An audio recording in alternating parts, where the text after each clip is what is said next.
Selamat pagi Bapak dan Ibu, para devosan kerahiman ilahi. Bacaan hari ini dari buku Harian Santa Faustina nomor 19 sampai dengan 21. Aku masuk ke kamarku. Para suster sudah tidur, lampu-lampu sudah dipadamkan. Aku masuk ke kamar dengan rasa kesedihan dan ketidakpuasan. Aku tidak tahu apa yang harus kulakukan dengan diriku.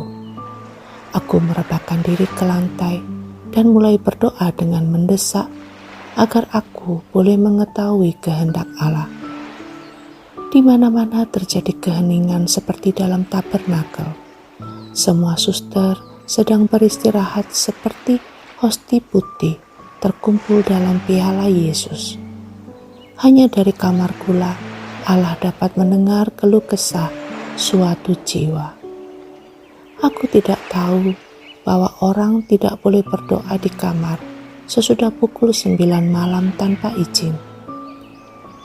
Tak lama kemudian, cahaya terang benderang meliputi kamarku, dan pada gorden aku melihat wajah Yesus yang sangat bersedih. Ada luka segar pada wajahnya, dan air mata yang deras tercurah pada selimut penutup tempat tidurku. Tanpa memahami apa arti semua ini, aku bertanya kepada Yesus, "Yesus, siapa yang telah menyakiti Engkau demikian?" Dan Yesus menjawab, "Engkaulah yang menyebabkan rasa sakitku ini. Kalau Engkau meninggalkan biara ini, ke tempat inilah aku memanggilmu, bukan ke tempat lain. Dan di sini aku telah mempersiapkan banyak rahmat bagimu." Aku memohon ampun dari Yesus, dan seketika itu juga aku mengubah keputusanku. Hari berikutnya adalah hari pengakuan dosa. Aku menyampaikan semua yang telah terjadi dalam jiwaku. Dan Bapak pengakuan menjawab bahwa dari semua itu, kehendak Allah sangat jelas bahwa aku harus tetap tinggal dalam kongregasi ini, dan aku bahkan tidak lagi berpikir tentang suatu kongregasi religius lain. Sejak saat itu, aku selalu merasa bahagia dan puas. Tidak lama kemudian, aku jatuh sakit. Muder superior yang penuh cinta mengirimku bersama 2 orang suster lain untuk beristirahat di Skolimau, tidak jauh dari Warsawa. Pada saat itulah aku bertanya kepada Tuhan, siapa lagi yang harus aku doakan?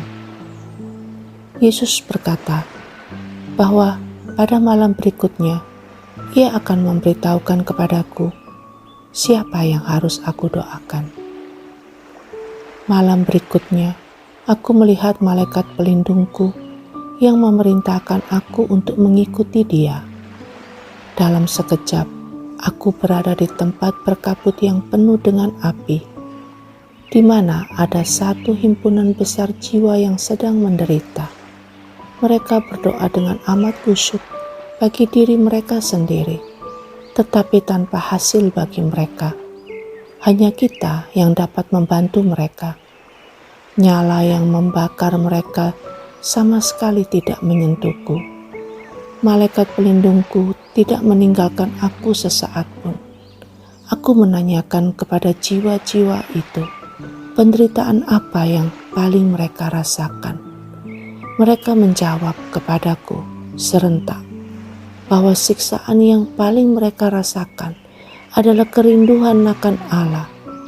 Aku melihat Bunda Allah mengunjungi jiwa-jiwa di purgatorium. Jiwa-jiwa itu menyebut bintang samudra.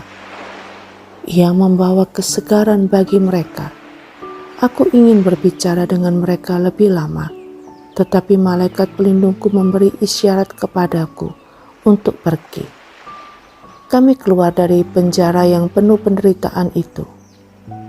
Aku mendengar suara dari dalam hatiku yang berkata, "Kerahimanku tidak mengendaki hal ini, tetapi keadilan menuntutnya. Sejak saat itu, aku menghayati persekutuan yang lebih erat dengan jiwa-jiwa yang menderita. Akhir masa postulat pada 29 April 1926, para superiorku mengirim aku ke novisiat di Krakow. Sukacita yang tak terlukiskan menguasai jiwaku. Ketika tiba di novisiat, suster sedang menghadapi sakratul maut. Beberapa hari kemudian ia datang kepadaku dan meminta supaya aku pergi kepada muder pembimbing para novis dan mengatakan kepadanya agar ia meminta kepada bapak pengakuannya, yakni Pater Rospon, untuk mempersembahkan baginya 1 misa dan 3 doa panah.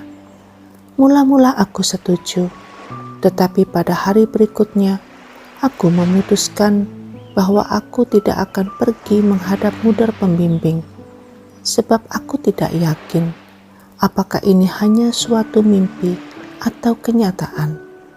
Maka aku tidak pergi. Pada malam berikutnya, hal yang sama berulang dengan jelas. Aku tidak ragu-ragu lagi, tetapi pagi harinya aku masih memutuskan bahwa aku baru akan mengatakan hal itu kepada muder pembimbing kalau aku melihat dia pada siang hari. Sekonyong-konyong aku berjumpa dengan Suster Henrika di lorong biara. Ia mencela aku karena tidak segera pergi, dan kegelisahan yang luar biasa memenuhi jiwaku. Maka aku langsung menghadap muder pembimbing dan menceritakan kepadanya segala sesuatu yang telah aku alami. Muder menjawab bahwa ia akan memerhatikan hal itu. Seketika itu ketenangan menyelimuti jiwaku. Dan pada hari ketiga suster itu datang kepadaku dan berkata, "Semoga Allah membalasmu. Yesus, engkau andalanku."